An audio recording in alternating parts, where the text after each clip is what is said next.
Hi, I'm Deborah. Life-changing moments, they don't announce themselves. For me, it was 8 years ago on what was supposed to be a carefree family ski trip. I was 18, fresh out of high school, thinking I had everything figured out. Funny how certainty crumbles in an instant. Just one more run before sunset. I called to my parents from the top of the slope. Mom was fussing with her goggles while Dad checked his phone, as usual. They waved me off with distracted smiles, unaware it would be the last time they saw me standing. I didn't see the ice patch. One moment, I was flying down the slope, wind in my face. The next, darkness. When I woke up in the hospital, the words hit me like a second crash. Paralyzed from the waist down. At 18, but the real pain came later, watching my parents' faces change over the weeks that followed. "We're just stepping out for coffee, honey," Mom would say, staying away longer each time. Dad barely met my eyes, muttering excuses about insurance and work. Only my brother, Carl, stayed. He'd camp out by my bedside, his laptop balanced on his knees, working remotely. "Those physical therapy bills won't pay themselves," he joked, but I saw the lines of worry deepening on his 24-year-old face. "They're just processing everything." Carl reassured me when I asked why our parents' visits grew shorter. Give them time. Time revealed the truth. One morning, a nurse handed me a letter, Mom's elegant handwriting spelling out devastation. "We can't handle this, Deborah. We never signed up for a disabled daughter. The insurance will cover your medical bills. Carl will handle the rest." I stared at the words, my chest hollow. Later that day, Sophia, my best friend since middle school, stormed into my room to find me clutching the letter. "Those cowards couldn't even say it to your face." She spat, her hands trembling as she read it. "What kind of parents just leave?"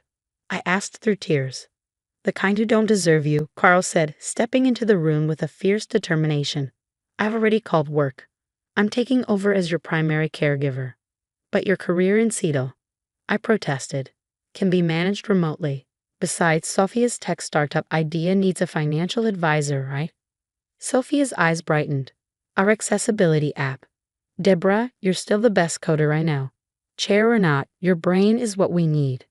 That was 8 years ago. Today, our company, Access Tech Solutions, is transforming lives for people with disabilities.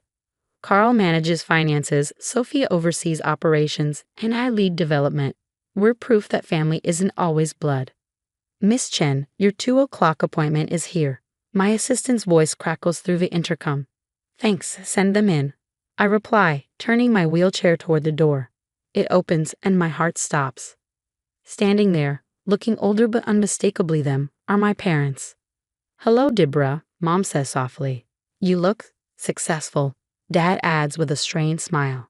I grip the armrests of my wheelchair, steadying myself against the surge of anger and grief. 8 years of abandonment meet two desperate faces. The game they're playing is written all over them.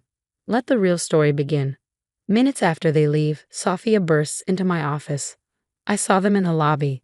Please tell me you didn't fall for whatever sob story they fed you." I stare at the business card Mom left behind. "They want to have dinner tonight, to explain everything." "Absolutely not," Carl's voice booms from my speakerphone. "Not without me there. They said they've regretted their decision every day for 8 years. I murmur, the words tasting bitter. How convenient their regret surfaces right after Access Tech makes Forbes 30 under 30, Sophia says, her fingers flying over her tablet. "Wait a sec. Here we go." She turns the screen toward me. "Your parents' social media accounts." My stomach tightens as I scroll. Photos of yacht parties in Monaco, skiing in the Alps, wine tasting in Tuscany. But one post freezes me in place. "Look at this poor deer trying to wheel through cobblestones," reads the caption under a photo of a person in a wheelchair struggling on a Parisian street. So glad we didn't burden ourselves with that life. The air feels heavy. "There's more," Sophia says quietly. More mocking captions, more celebrations of their freedom, more proof they never changed. "Miss Chen, your parents are insisting on speaking with you again," my assistant says, her voice tinged with concern. Before I can respond, the door bursts open. Mom's perfectly composed face now looks strained, and Dad's designer suit is rumpled. "Deborah, honey, we need to talk." Privately, Mom glances pointedly at Sophia. "Anything you need to say, you can say in front of my family," I reply, emphasizing the word. It makes them flinch. Dad steps forward, his posture stiff. We've hit a rough patch. Some investments went wrong. How much? I ask flatly. 2 million, he admits, his voice barely above a whisper. But it's not just about money. We really do want to make amends. Really? I say, pulling up their social media posts on my computer screen. Is that why you mocked disabled people online? To make amends. Mom's face drains of color, and Dad stumbles over excuses. Get out, I whisper, then louder. Get out. You don't understand.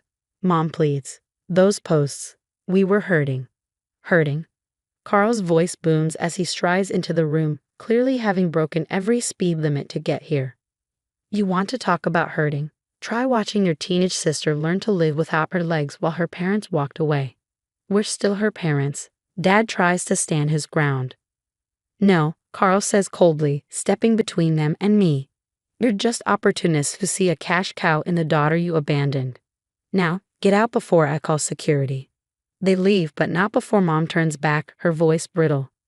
We're not giving up, Deborah. We'll prove we've changed. After they're gone, Sophia holds up her phone. They've been contacting other successful entrepreneurs with disabilities. Same story, estranged parents seeking reconciliation. Always right when their kids hit peak success. They won't stop, will they? I ask, exhaustion seeping into my voice. Carl puts a steadying hand on my shoulder. No, but neither will we. Sophia's eyes gleam with determination. The Disability Tech Conference is next month. They'll definitely try something there. I glance between my brother and best friend, feeling the fire reignite inside me. Then let's be ready. The Disability Tech Conference is the biggest event in our industry. Normally, I'd be excited, but as I watch my parents work the room from my spot near the stage, all I feel is disgust. They're good, I'll give them that. They've convinced half the room they're devoted parents of a disabled entrepreneur, Sophia whispers, pretending to check my presentation slides. I watch Mom dab fake tears while chatting with a potential investor. Did you get everything? I ask. Oh yeah, Sophia pulls out her phone. Every conversation they've had this week, including the one where they called you their meal ticket at the hotel bar last night. Mrs. Chen is quite the actress, my assistant comments, wheeling over. She just told a Bloomberg reporter how she spent years helping you adapt to your wheelchair. Funny, since she wasn't even in the country. Carl approaches, adjusting his tie. I got something better. Remember Jeremy Wong, the developer who turned them down last month? Turns out they pulled the same routine with 3 other disabled entrepreneurs. Jeremy's got signed statements from all of them. Your parents have been running the sympathy scam for over a year. Mom spots me and waves enthusiastically. Deborah, darling, come meet Mr. Patterson. He's fascinated by your journey. Showtime, I mutter, wheeling over. I was just telling Mr. Patterson how we've supported you every step of the way. Mom gushes. Really? I reply, my voice icy. Tell him about the steps I took in Paris. Her face freezes. You know, when you photographed and mocked a disabled person struggling with cobblestones. Mr. Patterson's eyebrows shoot up. That's not, we were in a bad place then, Dad stammers. Like when you were in Monaco or Tuscany? I retort, pulling out my tablet. Would you like to see their social media posts, Mr. Patterson? They're quite enlightening. This is hardly the place, Mom hisses, her composure cracking. You're right, the stage would be better. I wheel toward the podium. My keynote starts in 2 minutes.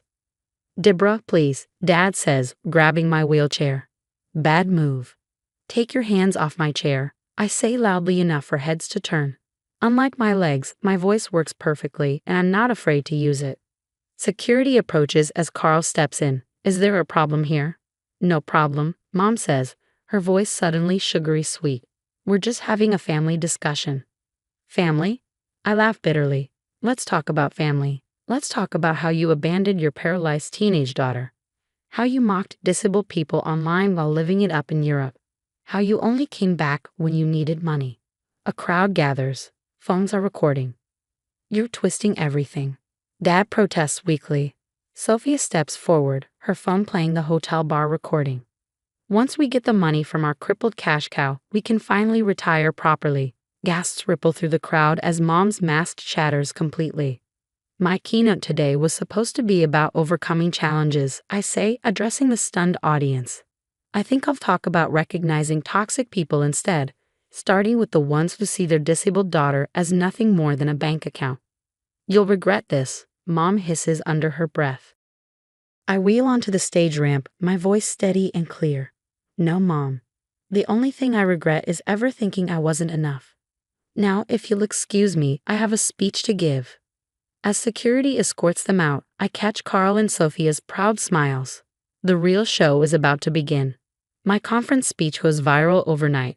#ToxicParents and #disability rights trend for days. But the real storm hits when journalists dig deeper. Another family has come forward, Sophia announces, dropping a tablet in my lap. Their disabled son was approached by our parents 3 months ago. Same story, same sympathy play, same attempt to get investment money. How many does that make now? I ask, scrolling through the article. 7 confirmed cases, Carl says, looking up from his laptop, plus dozens of suspicious connections. Their reputation is completely destroyed. My phone buzzes. Mom again. Her desperate voicemails have grown increasingly hostile over the past week. I press play on the latest one. You've ruined us. Her voice crackles through the speaker. We're your parents, we gave you life. And I gave you consequences, I murmur, blocking their number for the final time. Speaking of consequences, Sophia grins, pulling up a news site. Your parents' business partners want nothing to do with them. That investment firm your dad worked with, they've cut all ties. Their social circles have abandoned them too, Carl adds. Turns out rich people don't like being associated with publicly exposed toxic parents. Who knew? A notification pops up on my screen. A message from Jeremy Wong. They're selling their house, I say, reading aloud. Moving to some small town in Idaho. Guess Monaco's off the table now. Good, I say, feeling lighter than I have in years. Let them live with their choices, just like I had to live with mine. Miss Chen, my assistant, pokes her head in. The Disability Foundation is on line 1. They want to partner with Access Tech for a nationwide accessibility initiative. I catch my reflection in the office window, sitting straight in my wheelchair, surrounded by real family. Put them through. And that's not all, Sophia says, practically bouncing with excitement. Remember that investor your mom was crying to at the conference? Mr. Patterson. I raise an eyebrow. He wants to fund our new education program for disabled youth. Really? $10 million worth of really, Carl says, sliding over the proposal. He said, and I quote, "True family stands by you. Let's help kids who need that support." My eyes water as I read the details. A tech education center designed specifically for disabled youth. Scholarships, mentorship programs, everything we dreamed of creating. You know what this means, I say, looking at my real family. We can help make sure no other disabled person feels as alone as I did. About that, Sophia says, pulling up a calendar. We've received hundreds of messages from disabled individuals sharing similar stories of family abandonment. They're asking for support groups, resources. Then let's give it to them, I decide. The center can have a community space too. No one should face this alone. Carl squeezes my shoulder. Mom and Dad thought they were ruining you by leaving. Instead, they made you stronger. No, I correct him, holding out my hands to my brother and best friend. You two made me stronger. They just made me angry. And now, I take a deep breath, the fire in my chest steady and bright. Now we're going to use that anger to help others rise.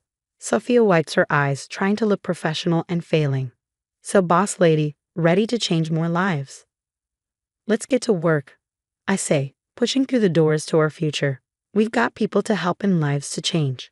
Some say success is the best revenge. I say using that success to help others is even better.